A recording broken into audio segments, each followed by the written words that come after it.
capítulo 2, verso 28. Y leemos en el nombre del Padre, del Hijo y bajo la unción del Espíritu Santo. Y después de esto, diga conmigo, y después de esto. Dígalo más fuerte, y después de esto, derramaré de mi espíritu sobre toda carne, y profetizarán vuestros hijos y vuestras hijas. Vuestros ancianos soñarán sueños, y vuestros jóvenes verán visiones.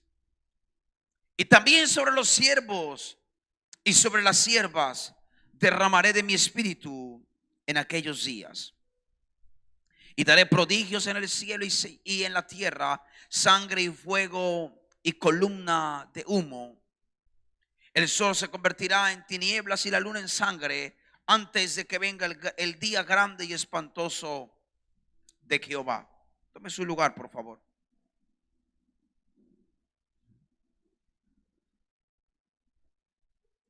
Es una escritura muy profética en el Antiguo Testamento que declaró el profeta Joel. Pero lo que me llama la atención es que nadie sabía cuándo iba a pasar esos postreros días. Me gusta porque el profeta declara una palabra, pero no declara fecha de cumplimiento. El profeta declara una palabra, pero nunca declaró la fecha exacta en cual la palabra se iba a cumplir, ni dejó entredichos en la escritura cuáles serían aquellos días. Así es que la persona tenía que discernir cuándo la palabra profética se iba a cumplir, cuándo sería el cumplimiento de esa palabra. Y después de esa palabra profética, de generación en generación, la gente se sentía que eran los días de Joel. Cuando Jesús parte de esa tierra y muere, envía su Espíritu Santo. 120 en el pináculo del templo, en el aposento alto, orando, adorando al Señor. No se movían después de 50 días de la Pascua, esperando el cumplimiento de la promesa, hasta que llegó el día, una mañana, en que las puertas, las paredes del pináculo del templo se empezaron a estremecer como un viento recio. Empezó a venir el Espíritu y la gente empezó a ser llena. Lenguas les fueron repartidas como de fuego y se levantó un predicador. El hombre de la iglesia primitiva, el pastor de la iglesia primitiva, para que me entiendan. Y se levanta Pedro y les dice: ellos no están ebrios como ustedes suponen. Esto que está pasando fue lo que profetizó Joel, que en los postreros días el Señor derramaría de su espíritu sobre toda carne, en Hechos capítulo 2 verso 14. Mire lo que dice. Y después, y en los postreros días, dice Dios, derramaré de mi espíritu sobre toda carne. El mismo Pedro se puso de pie y empezó a declarar eso. ¿Qué le llevó a pensar a Pedro? Que vivir esa experiencia hablaba de los días que había profetizado Joel. ¿Qué le llevó a pensar a Pedro? Que estar parado en el día de Pentecostés, como hoy lo conocemos, era el cumplimiento de la promesa de Dios. Yo creo que tuvo que ser una manifestación tan sublime que Pedro dijo: estos son los postreros días. Pero cuando los hombres de los avivamientos se pararon, el evangelista de Gales, Evan Roberts, se paró a predicar y los estadios empezaron a estallarse. Las multitudes se agolpaban y en 3 meses los periódicos de Gales declaraban con anuncios grandes: Evan Roberts tiene a Gales en sus manos. Cuando se paró el evangelista de Gales, dijo: esto fue lo que profetizó Joel, que en los últimos días Dios derramaría de su espíritu sobre toda carne. Gales, hace más de 100 años. William Seymour, el líder de la calle del avivamiento de Azusa Street en California, en el 312 de la calle Azusa, lo invitan a predicar en Los Ángeles, donde una pastora hermana llamada la hermana Ponis. Y cuando él predica en esa casa, su primer mensaje fue del bautismo del Espíritu Santo. Algunas personas empezaron a hablar en lenguas y la pastora que lo invitó lo echó de la iglesia, porque no era una doctrina común. El hablar en lenguas no era algo que la gente conocía, y por eso ese avivamiento se caracterizó por el bautismo del Espíritu Santo. Así que ese hombre negro de color afroamericano sale de la iglesia y se queda en Los Ángeles esperando conseguir algunos pesos para devolverse a su país. Pero él no sabía que nunca más regresaría a su país, porque en los próximos días Dios iba a visitarlo. Así que ahí en el lugar donde se estaba hospedando en una hermana, empezó una reunión de oración. Y noche tras noche la gente se agolpaba. Al poco tiempo tuvieron que buscar un lugar ahí en los mismos Ángeles, y pasando, mirando qué lugar podían encontrar, porque la gente ya no cabía en la casa de esa hermana. Se encontró con algo que fue un templo presbiteriano en un tiempo, hace muchos años atrás, que luego se convirtió en una bodega para almacenar alimentos, y por último el uso que le dieron fue un lugar para que las vacas pudieran vivir, un establo. Así que ahí estaba abandonado, y en muy poco tiempo ese pequeño establo en el 312 de Azusa se convirtió en la calle del avivamiento más conocido y influyente en el mundo cristiano. Y empezaron cada noche. Luego se levantaron otros avivamientos. Tiempo después en Japón, Corea, en esos años. Los Estados Unidos en algunos puntos, aún con Amy Simpor, el Angelus Templus, 7 veces por semana, 7 veces por semana llenaba el auditorio con 8,000 personas. Y luego vino Catherine Kuhlman, y ahí en los mismos Ángeles, porque también fue epicentro. Yo creo que algo estaba ahí en Los Ángeles. Luego llenaban multitudes, en lugares que eran inllenables para artistas. Esa mujer lo llenó cada vez que quiso en Los Ángeles. Pero lo que me llama la atención es que por 3 años y medio que duró el avivamiento de la calle Azusa, mientras ese hombre predicaba y la gente sentada esperando ¿qué nos va a enseñar el pastor? Porque era un hombre no tan estudiado, no tan ortodoxo, no tan teólogo, pero un hombre del Espíritu. La gente sentada esperando la predicación de un mensaje, y el pastor William Seymour se colocaba detrás de un atril de madera que hoy está en en la primera casita de esa hermana. Hoy es un museo en la calle Azusa, y en esa casita está el atril con que William Seymour predicó. Es un atril inmenso, y ahí está. Y dicen los historiadores que se ponía detrás de ese atril, y mientras la gente llegaba no había adoración, no había canto de himno, solo la gente adoraba y oraba como quería. No había una organización eclesiástica como hoy la tenemos en nuestra iglesia moderna. Pero entonces este hombre, mientras la gente llegaba y algunos recibían los servidores, ese hombre detrás de ese púlpito de madera hacía esto. Se quedaba por 5, 6 y hasta 7 horas, cuentan los historiadores, detrás del púlpito de madera con una caja metida en su cabeza, diciendo: Señor, dame una palabra, Señor, dame una señal para pararme de aquí y predicarle a tu pueblo.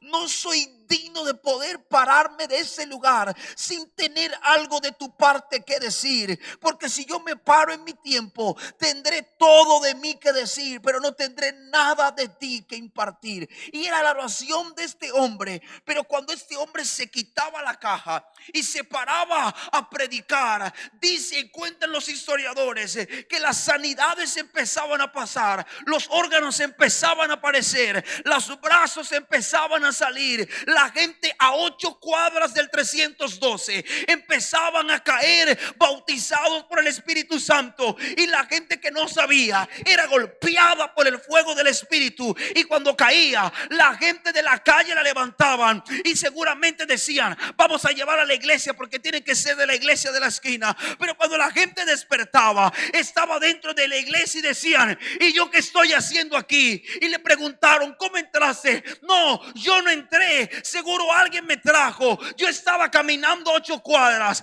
y una presencia diferente en mi vida que nunca había sentido me golpeó y no recuerdo nada hasta ahora que despierto.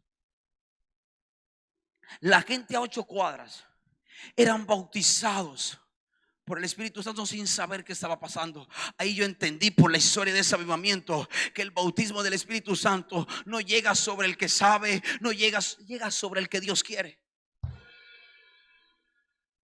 Pero aquí está el mensaje. Si un hombre detrás de una caja, si un hombre metido de cabeza en una caja pudo afectar todos los ángeles, y ese avivamiento fue influencia hasta nuestro siglo. De ahí ese avivamiento nació lo que hoy conocemos como las asambleas de Dios en el mundo entero. Si un hombre detrás de una caja tuvo el carácter, la unción y la firmeza para transformar una nación, yo no me quiero imaginar lo que pasaría si una iglesia se mete de cabeza en la presencia de Dios. Vamos a sacudir este país bajo fuego. Una caja fue todo lo que ese hombre tuvo. Las sillas no eran las sillas donde está sentado, eran pequeños troncos de madera donde la gente se sentaba muy apretado. No eran ni siquiera las sillas de nuestra iglesia tradicional, eran pequeños taburetes. Y del mundo entero venían a escuchar la sabiduría de un hombre negro. En la época de mayor racismo en los Estados Unidos, un negro no podía predicar, un negro no podía tener un lugar de gobierno, un negro no podía tener un lugar de privilegio, no importa cuánto dinero tuviese, por ser negro y era de mala clase. Así que en ese momento, la gente dice, los historiadores cuentan que el primer año la iglesia era llena de negros. Pero los últimos años del avivamiento en Azusa eran más hispanos blancos que gente afroamericana. El hombre pudo romper brecha, abrir brecha en la época de racismo más grande en los Estados Unidos de Norteamérica, que todavía existe el racismo. Uno dice: no, pero aquí no es tan notorio esto. Pero los Estados Unidos, vaya que sí. ¿Y qué me asombra? Y es por eso que cada año podemos hablar un poco de eso. Pero alguien diría: ¿por qué el pastor envió una publicidad? ¿Por qué yo ahí en los televisores vi algo de más que Azusa? ¿Qué quiere decir eso? Yo no entiendo lo que el pastor nos quiere transmitir. Pero yo quiero ubicarte un momento. Yo quiero que fijes sus ojitos en pantalla y quiero mostrarte un video de algo que pasó hace unos 4 años en ese lugar. Si me hacen un blackout, por favor, me ayudan con luz.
su mano.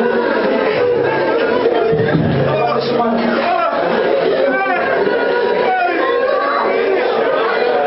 Levante su mano, levante su mano. Esto es más que Azusa, hijo. Fuego del Espíritu sobre ti.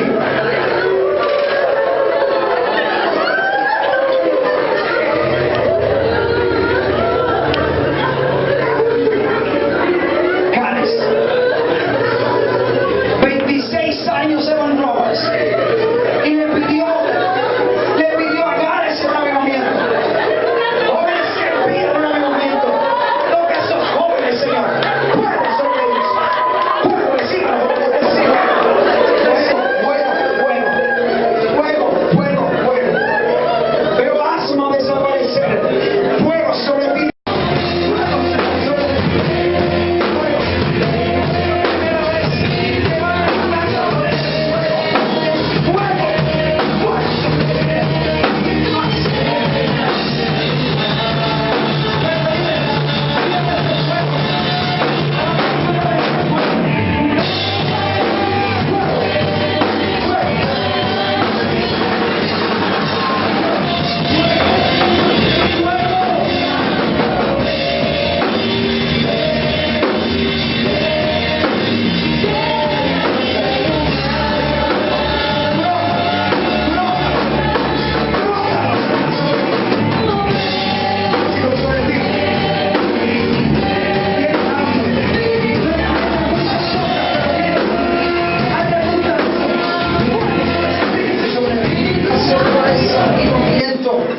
Que ha empezado, Señor, a tocar nuestras vidas y lo van a conocer hasta la última de la tierra.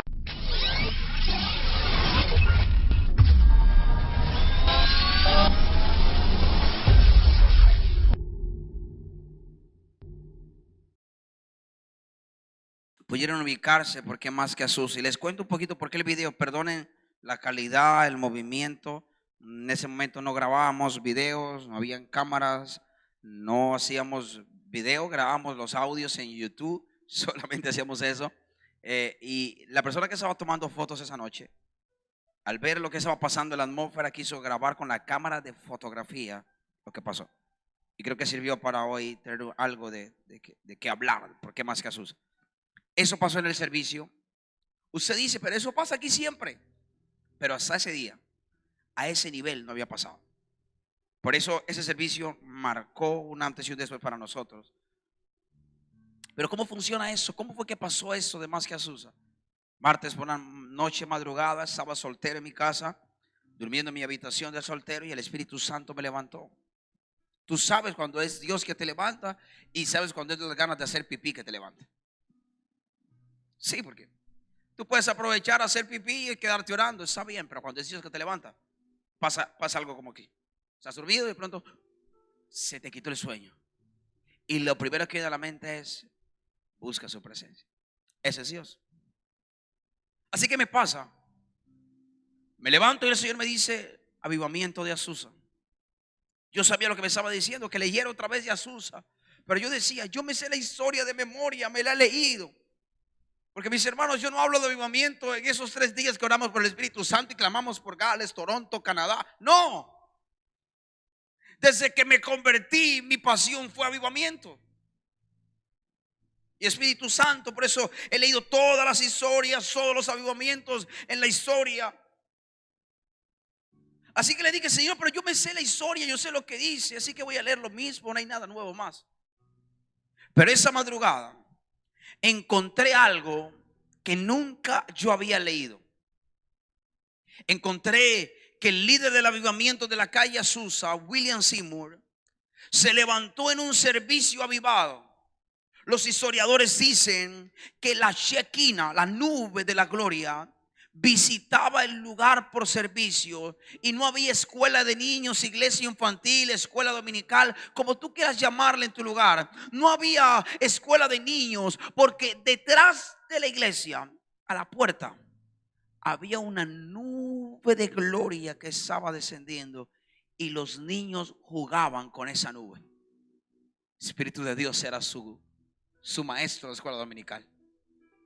Y mientras los padres disfrutaban de la reunión y el avivamiento, los niños afuera, atrás de la iglesia, jugando con la nube, la Shekinah. Los bomberos en 3 ocasiones en un solo día iban porque reportaban incendios, porque dice que una columna subía y bajaba del techo, subía y bajaba al techo, subía y bajaba. La columna de fuego. La gloria de Dios en el lugar. La gente reportaba como si se está prendiendo la iglesia de la esquina, se está prendiendo la iglesia de allí, y las bomberos llegaban. Y en un servicio de esos, William se levanta y dice, yo creo por el Espíritu, sin meditarlo, dice, en 100 años, eso fue lo que leí, que hizo en mi espíritu. En 100 años Dios volverá a visitar la tierra, pero la volverá a visitar otra vez con un avivamiento más grande que el de la calle Azusa. Eso fue uno de los últimos servicios antes de que Seymour partiera. Y él dijo, en 100 años escucharemos de una visita. ¿Cómo sabía? Si él había dicho el primer día del avivamiento que eso fue lo que profetizó Joel, eran los postreros días. Si yo creo que son los postreros, es porque Cristo viene pronto. Pero creo que tuvo una revelación y digo 100 años. ¿Cómo sabía que en 100 años iba a haber generaciones? Que Jesús no iba a venir por la iglesia. Él lo profetizó, lo sabía. Antes de morir dijo, en 100 años va a haber una visitación en toda la tierra, pero el avivamiento de 100 años será más grande que este de Azusa. Y les tengo noticias, Iglesia Cristiana Tabernáculo de Avivamiento, ya han pasado 100 años y creo que tú y yo seremos testigos evidentes del avivamiento, de la visitación, del fuego más grande de la historia de la iglesia. Yo estoy clamando con fuego, diciendo, Señor, visita Cartagena, visita Colombia con un avivamiento más grande que el de Azusa.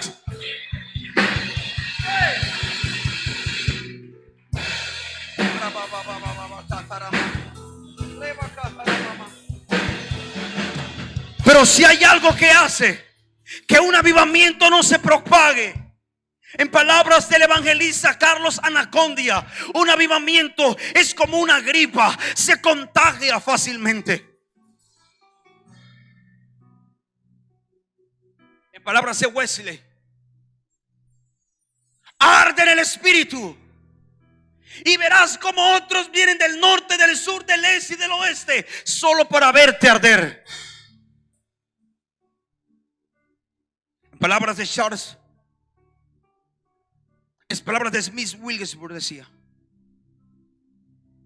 quiero llevarles a una insatisfacción total en el espíritu, donde nunca más estarán satisfechos y donde solo se sentirán satisfechos con una satisfacción que no puede ser satisfecha.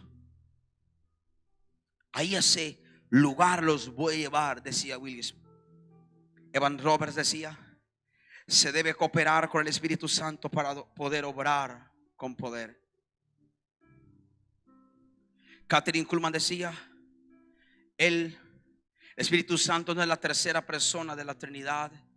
Él es Dios todopoderoso. Es el poder de Dios evidenciado en la iglesia de Jesucristo. Cada uno en su generación habló un mensaje de fuego y de avivamiento.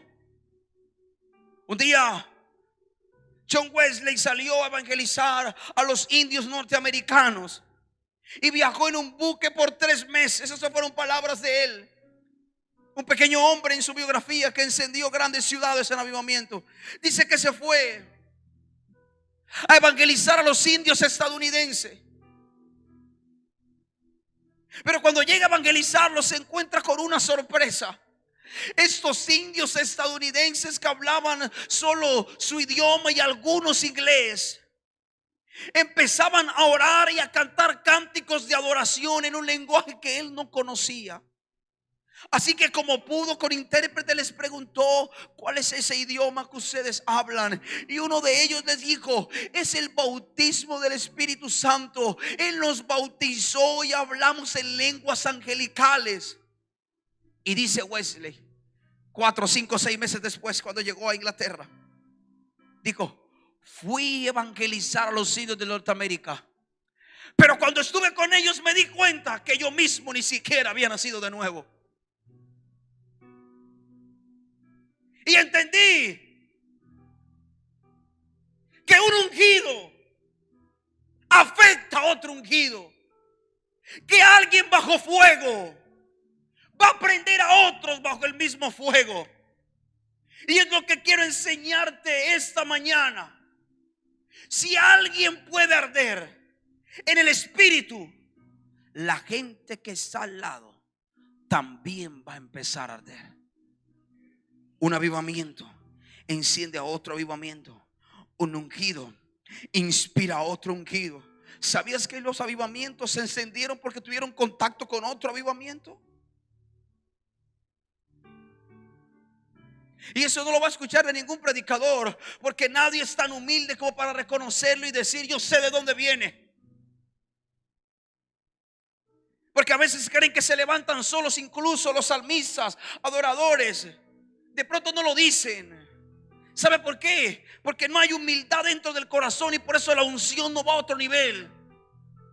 Siempre hay algo, bueno, los instrumentos no sé, pero muy seguramente que hay algo, hay alguien que te tiene que inspirar a tocar el piano como esa persona. Que tú lo ves y dices: yo algún día quiero tocar el piano así. O la batería, o los del coro. ¿Sabes qué?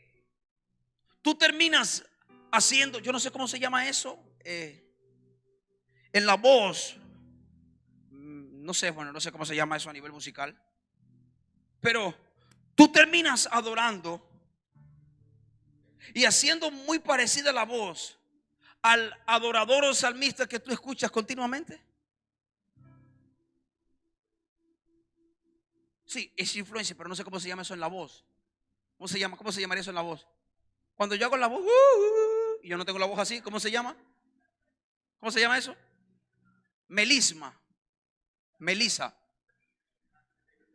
Melisma, ok. Melisma. No es tu voz, pero la adoptas. Yo he visto hombres haciendo voz muy suave que no es de un hombre, es de una mujer, y la hacen bien. O eso es un falseto. Bueno, que después que no sean falsos los que cantan, todo está bien. Miren, porque siempre somos inspirados e influenciados.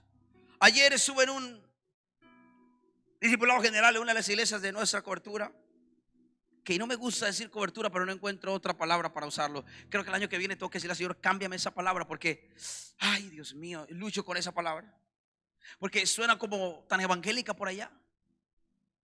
Mi esposa y yo nos miramos hace 2 meses que Barranquilla, comiendo con un pastor. Saca la pregunta religiosa. Me dice: pastor, yo te traje porque yo quisiera saber qué se necesita para que tú me des la cobertura. Y eso me entra como una patada en el estómago. No puedo soportar. Así que llegó otro por acá: pastor, ¿qué puedo hacer? Esos últimos meses se han disparado los pastores de cobertura. Y él le decía a Mario, y le decía: pero yo no estoy ahorita para eso. Porque yo creo que más que la cobertura es la paternidad. Ayer llegué donde mis hijos, no a predicar un mensaje, solo a abrazarlos y a besarlos. Estaban felices. Qué tremenda reunión, pastor.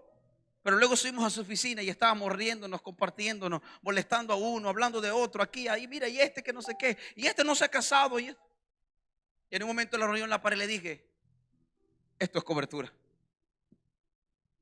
esto es paternidad. No lo que acaba de pasar ahorita. Lo que acaba de pasar ahorita es un servicio. En el servicio todo funciona bonito, todos se ven hermosos. Pero yo no me imagino a mi papá poniéndose protocolo para estar conmigo en la casa. Yo veía a mi papá el domingo. El único día que descansaba mi papá era el domingo. Por eso el domingo siempre fue mi día preferido. No íbamos a la iglesia, pero íbamos a playa, piscina, paseo. El domingo era el día de pasear. Siempre, el día de comer pizzas. Así que, claro, yo creo que Dios estaba haciendo algo. Yo jalaba el domingo. Jalaba el domingo porque era el único día que estaba libre. Así que eso significaba jugar con mi papá. Pero cuando yo veía a mi papá el domingo despertarse, yo no lo veía con saco y corbata diciendo, amados hijos. Yo lo veía con un short y una tremenda barriga, desayunando todo que en la mesa, yuca, pescado, chicharrón, y obligándonos a comer. Cómase la comida. Y yo, si no, no vamos. Y yo, ¿a qué niñito le gusta una yuca con chicharrón un domingo por la mañana? ¡Sopa viejo! ¿Cómo sé que estoy viejo? Porque ya me gusta.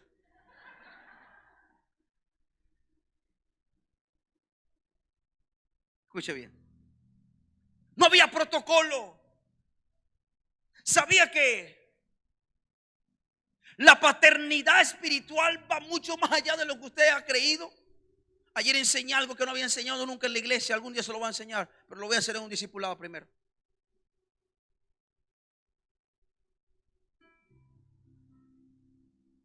Siempre hay padres que te van a impulsar. Avivamientos que encendieron otros avivamientos. Si le preguntas a Kathryn Kuhlman, ¿qué fue lo que le impactó? ¿Cómo fue tocada? Ella te va a decir, en un servicio fui impactada, ministrada por un evangelista que no es tan reconocido, pero ese día el Espíritu Santo me tocó. Tenían un himnario en mi mano derecha, un himno metodista, pero ese día dejé caer el himno porque lágrimas empezaron a caer de mis ojos, y ese día el Espíritu Santo me tocó, me tomó, y hoy conocemos a Kathryn como Juana la Bautista del Espíritu Santo. Pero si le preguntas al pastor Benny Hinn, hey, ¿cómo fue que Dios te tocó la primera vez? ¿Qué fue lo que pasó contigo? Benny Hinn te va a decir, nunca pude conocer a la señorita Kathryn Kuhlman, pero en un servicio de esa mujer mi vida fue tan impactada. Verla ministrar y fluir bajo la unción bastó para que Dios prendiera mi corazón. A un pastor en Bolivia que es médico le preguntas, ¿y qué fue lo que pasó contigo? Él te va a decir, en un servicio de esa evangelista mi vida fue impactada. Y si tú le preguntas a los Rodríguez en Bogotá, ¿cómo fue que tu vida fue impactada? ¿Cómo fue que pasó y se prendió ese avivamiento para Bogotá? Él te va a decir, en un servicio cuando el pastor Benny Hinn era pastor y no era un evangelista a tiempo completo en Orlando, en su templo, llegué a una reunión de ese hombre y verlo ministrar. Yo no sé si él oró por mí o no oró por mí, pero al estar bajo esa atmósfera me vine a Colombia y algo pasó conmigo. Y si me preguntas, pastor, ¿cómo fue que todo esto pasó? Te lo tendré que decir. En el año 2005, a lo mejor, estuve en un servicio de los Rodríguez. Nadie me conocía en ese lugar. No teníamos la relación que hoy tenemos, la amistad que hoy tenemos. Nadie. Así que estuve por allá atrás, después de la última fila. Nunca recuerdo que él oró por mí. Nunca recuerdo que él impuso su mano sobre mí. Ni siquiera un ujier me tocó. Pero lo que yo pude olfatear ese día en mi espíritu creó dentro de mí un hambre espiritual, como cuando pasas por una panadería a las 5 de la tarde con un hambre después de trabajar todo el día y están sacando el pan recién del horno. Tú dices, wow, se me despertó el apetito. Eso pasó dentro de mí. Algo se empezó a despertar. Y desde ese día eso empezó a funcionar. A buscar a Dios con pasión, el fuego. Empecé a viajar, las cruzadas, los viajes, porque en ese momento era un evangelista a tiempo completo, de cruzada en cruzada. Me bajaba de un avión, me subía en otra. Yo creo que no hay rincón de Colombia donde ese su servidor no haya predicado. En pueblitos, en veredas. Nunca puse un pero. No es que vamos hasta en el templo de las iglesias me tocaba dormir en una colchoneta. No importa, lo importante era hacer la obra. A pie caminábamos calles tras calles desde mi casa hasta la terminal de transporte con tal de predicar a Cristo en casas de avivamiento. Tenía 4 casas de avivamiento a la semana. Pero yo me quedo pensando y muy preocupado. ¿Y qué le pasa a esta generación? Ni siquiera pueden sostener una. Si la Biblia dice que la gloria postrera será mayor que la primera, ¿por qué no tomamos la palabra y nos comprometemos hasta los tuétanos con la obra del Señor? Porque necesitamos un impulso de fuego. Y eso es lo que esa mañana va a venir sobre tu vida. Yo no sé tú, pero yo estoy listo. Desde hace unos meses yo siempre he burbujeado, mi corazón ha burbujeado por avivamiento. Los que me conocen saben que si usted ve a Jorge Pana, cada vez que llega a mi casa, lo único que hace es decirme: cuéntame qué otro avivamiento sabes. Se sienta conmigo en el mueble de mi oficina, en el apartamento, y me dice: amigo, y háblame un poquito de Charles Parham, háblame un poquito del evangelista, del apóstol de la fe, Smith Wigglesworth, háblame un poquito de ese hombre, como que resucitó 14 muertos. Le dije: no fueron 14, fueron 16. ¿Y cómo fueron? Este hombre golpeaba en el viento a los muertos y ¡pum!, se levantaban. Era un plomero. Wow, ahora háblame de otro. Él sabe cómo tocar porque él sabe lo que me gusta hablar. Y siempre me viene preguntando sobre avivamiento porque sabe que es mi pasión. Pero de hace 2 meses para acá ha empezado a subir algo que casi que no lo puedo controlar. Después de esos 3 días con el Espíritu Santo, las llamas se prendió más fuerte. Seguido orando por avivamiento. Yo creo que algo se destapó. Como que un pozo se destapó.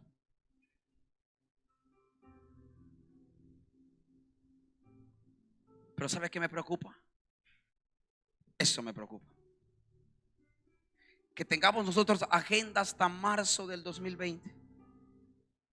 Rechazando invitaciones, orando por unas, por otras lo aceptamos, otras decimos que sí. Y viendo que hasta Argentina, en un aniversario solo por 3 días, los pastores dicen: queremos que estén aquí porque eso que está pasando allá lo queremos en nuestra casa. Y ver cómo afuera es valorado lo que está pasando. Y alguien aquí ni siquiera se pellizca para decir: yo hago parte de eso. Ese que está predicando ahí no es el conferencista que va a predicar de congreso en congreso, es mi papá. Y si es mi papá, yo tengo herencia y yo quiero eso para mí. No puede ser que afuera lo quieran y que dentro de la casa lo rechacen. No quiero que se repita la historia en los tiempos de Jesús, estando en Nazaret, Jerusalén. Nunca pudo hacer un milagro porque la gente decía: ese es el simple hijo de José, el carpintero. Pero en Capernaum y en Samaria se le reveló que era el Hijo de Dios. ¿Sabe? A mí no me emociona viajar, predicar, ir, ministrar, porque aquí entre nosotros no son mis hijos. Si hay algo que me apasiona, es edificar los que son mis hijos, vaciarme en lo que son mis hijos, que la unción se quede en casa. Yo sé que tiene que salir, no podemos ser egoístas, yo lo sé, pero yo prefiero seguir equipándolos porque el año que viene necesito una pareja de pastores para Barranquilla. El año que viene abrimos iglesia Tabernáculo de Avivamiento en Barranquilla.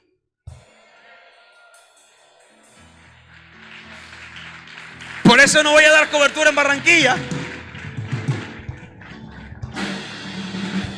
Por eso cuando este pastor me dijo, dije: no, es que ya Dios me habló de Barranquilla, va a ser la primera iglesia Tabernáculo de Avivamiento aparte de esto. Y luego nos vamos para Santa Marta. El pastor presidente de la Asociación de Pastores de Valledupar estaba con mi esposa, estábamos manejando en Valledupar, íbamos a un restaurante. Yo dije: wow, ¿qué? Porque yo donde veo bodega veo iglesia. ¿Qué problema?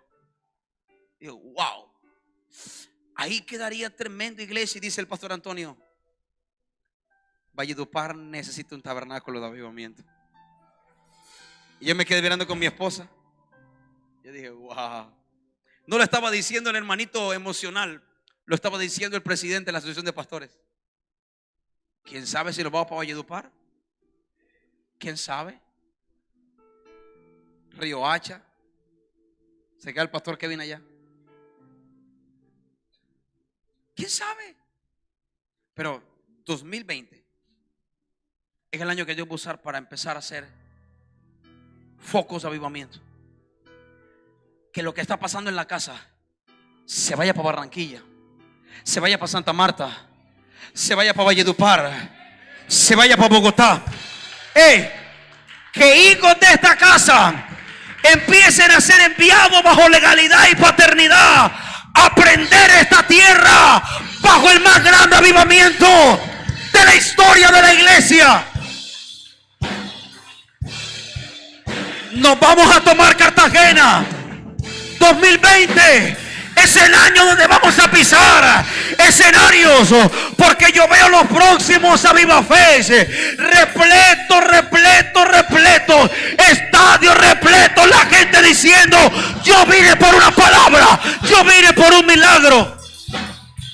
Y tú vas a estar ahí, y tú vas a estar ahí, y tú vas a estar ahí. Pero ¿qué quiero hacer esta mañana? Yo quiero pedir que ese fuego del Espíritu venga y nos avive. Así que si alguien quiere ese fuego, colóquese.